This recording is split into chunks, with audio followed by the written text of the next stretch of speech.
Budget তো আসলে মানুষের স্বপ্ন। একটা স্বাধীন সার্বভৌম দেশে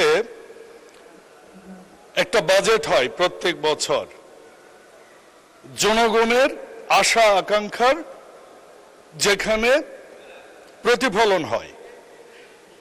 কিন্তু মাননীয় স্পিকার, আজকে শুরুতেই যে দৃশ্য দেখলাম, দীর্ঘ 17 বছর পর আন্দোলন সংগ্রাম, জেল জুলুম, রক্ত, রাজপথ, জীবনদান, ম্যাডাম খালেদা জিয়ার আপোষহীনতা, মাননীয় প্রধানমন্ত্রী জনাব তারেক রহমানের আন্দোলনে নেতৃত্ব, সব শেষে জুলাই অভ্যুত্থান, তারপরে আমরা বাজেট দিতে যাচ্ছি। এবং বাজেট অধিবেশনে মাননীয় অর্থমন্ত্রী বাজেট ঘোষণা করবার পর আজকে প্রথম দিন। এই দিনটা শুরু হওয়া উচিত ছিল আনন্দের সাথে, ধৈর্যের সাথে। সাধারণ জনগণ যারা আমাদেরকে পর্যবেক্ষণ করছেন,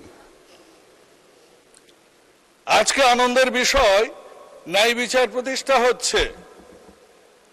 55 বছরে প্রথম শুনলাম বিদেশ থেকে কাউকে গ্রেপ্তার করা হয়েছে। একজন শুধু দোষর নয়, খুনি,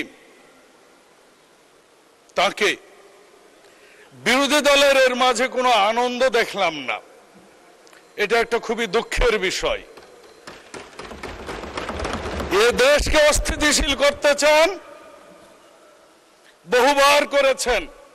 86-তে করেছেন, 88-তে করেছেন, 47-এ পাকিস্তানের বিরোধিতা করেছেন, মুসলমানদের বিপক্ষে গিয়েছেন। ইসলাম ধারণ করে কাজ না করেও ইসলামকে ব্যবহার করে গেছেন বছরের পর বছর। মানুষ এখন গণতান্ত্রিক পরিবেশ পেয়েছে। মানুষ দেখছে যে হ্যাঁ, আমাদের মির্জা ফখরুল ইসলাম স্যারের মানেই ইসলাম নয়, জামাতি ইসলাম মানেও ইসলাম নয়। বেহেশতের টিকিট দেওয়ার সেই ব্যাংক, আর্থিক প্রতিষ্ঠানের নামে যে পরিচালনা করে, সেটাও কোনো ইসলামের ব্যাংক নয়। এই পরিস্থিতিতে যে বাজেটটা এসেছে, এই বাজেটটা কিন্তু জনগণের জন্য এসেছে, মানুষের জন্য এসেছে, সাধারণ মানুষের জন্য এসেছে, স্বাস্থ্যের জন্য এসেছে, শিক্ষার জন্য এসেছে, কৃষির জন্য এসেছে, সেবার জন্য এসেছে। মানুষের, এমনকি যারা সিনিয়র সিটিজেন, তাদেরকে অ্যাকোমোডেট করা হয়েছে, ব্যবসায়ীদের করা হয়েছে। বিগত দশকের পর দশক যে ব্যবসায়ীরা অ্যাডভান্স ইনকাম ট্যাক্স, এআইটি যেটা দেয়া হতো, এটা কোনোদিনও ট্যাক্স আফটার অ্যাসেসমেন্টের পর যে ট্যাক্স আসতো, সেইটা কিন্তু সমন্বয় করতে পারত না। সেই সমন্বয়ের সুযোগ দেয়া হয়েছে এখানে। নিজস্ব শিল্প কারখানা উৎপাদন বৃদ্ধির জন্য আমরা দেখেছি কতগুলো কাঁচামালের উপর সম্পূরক কর প্রত্যাহার করা হয়েছে, শুল্ক প্রত্যাহার করা হয়েছে। আমরা দেখেছি মেট্রো রেলে সিনিয়র সিটিজেনকে কিভাবে 25% পর্যন্ত হ্রাস করা হয়েছে তাদের টিকিটের মূল্য।